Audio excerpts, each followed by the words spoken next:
Assalamualaikum. Nama saya Suhail Azmi bin Saad dan hari ini saya akan membentangkan tentang pengenalan dan konflik. Pengenalan. Pencemaran plastik dilihat sebagai satu isu yang boleh membahayakan kehidupan laut serta kesannya terhadap kesihatan manusia. Pada tahun 2017, Kerajaan Negeri Selangor berjaya melaksanakan Hari Tanpa Beg Plastik.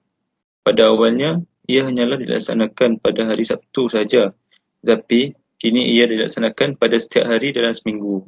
Kemudian, penggunaan beg plastik akan dicas 20 sen kepada setiap pengguna.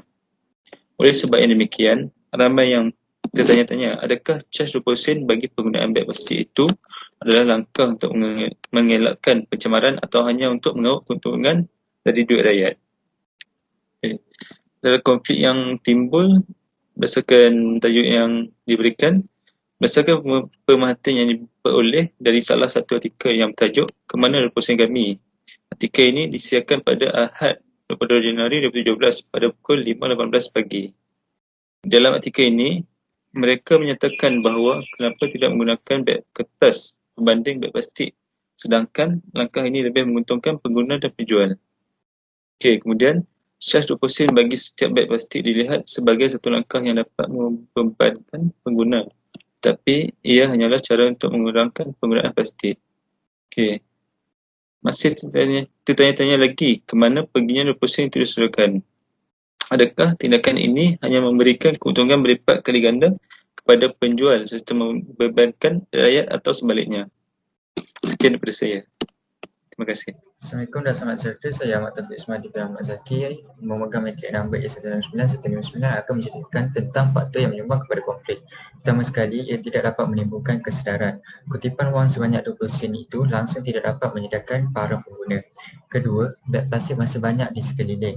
Walaupun bayaran 20 sen dikenakan kepada mereka, tetapi banyak beg plastik yang dapat dilihat di sekeliling kita. Dan akhir sekali, duit yang dikutip tidak diketahui ke mana ia pergi. Masyarakat mempersoalkan ke mana perginya 20 sen yang dikutip. Adakah digunakan untuk kebaikan pengguna ataupun untuk kebaikan syarikat itu sendiri ataupun untuk membantu mengurangkan pencemaran alam sekitar. Seterusnya, isu etika. Terdapat 3 isu etika yang dapat dibincangkan. Pertama sekali, etika akhlak. Daripada seseorang perlu menghormati hak orang lain dan bukan sahaja mementingkan kemudahan diri sendiri. Kedua, etika hak asasi.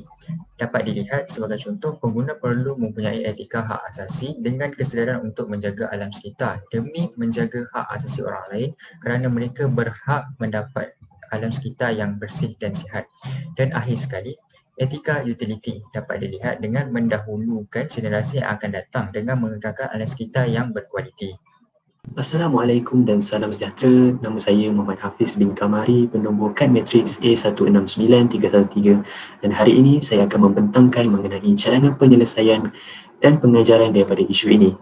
Yang pertama, cadangan penyelesaian bagi isu ini adalah pembeli perlulah membawa beg kita semula mereka sendiri ke mana-mana sahaja sebagai persediaan untuk membeli belah, dan peniaga juga perlulah memberikan harga istimewa iaitu potongan harga ataupun hadiah kepada pembeli yang membawa beg kita semula mereka sendiri.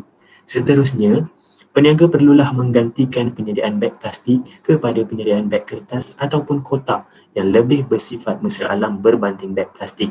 Bukan itu sahaja, pembeli juga perlulah menolak tawaran beg plastik semasa pembayaran.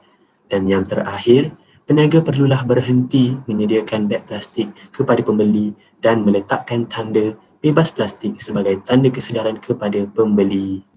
Seterusnya, pengajaran daripada isu ini adalah pembayaran 20 sen untuk beg plastik sekali guna ini adalah sama sekali tidak berbaloi kerana masyarakat termasuk peniaga dan pembeli perlulah sedar bahawa sekecil-kecil 20 sen ini akan membawa lebih banyak kesan negatif kepada alam sekitar.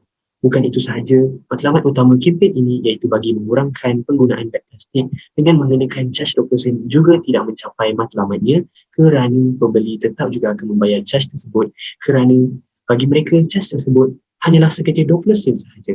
Oleh kerana itu, semua pihak termasuklah pembeli dan peniaga haruslah berganding bahu dalam memantras penggunaan beg plastik ini.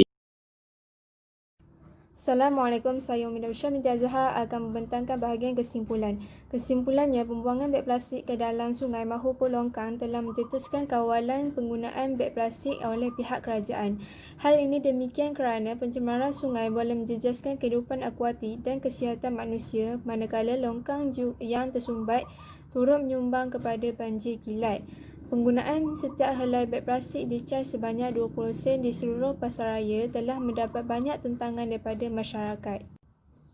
Hal ini demikian kerana caj yang dikenakan bagi setiap satu plastik bukanlah langkah terbaik bagi mengelak berlakunya pencemaran, tetapi membebankan rakyat dan memberi keuntungan kepada penjual. Oleh itu, peniaga perlulah menggantikan penyediaan beg plastik kepada penyediaan beg kertas atau kotak, dan pembeli pula diberi hak untuk menolak ataupun menerima tawaran beg plastik semasa pembayaran di kaunter pembayaran. Sekian, terima kasih.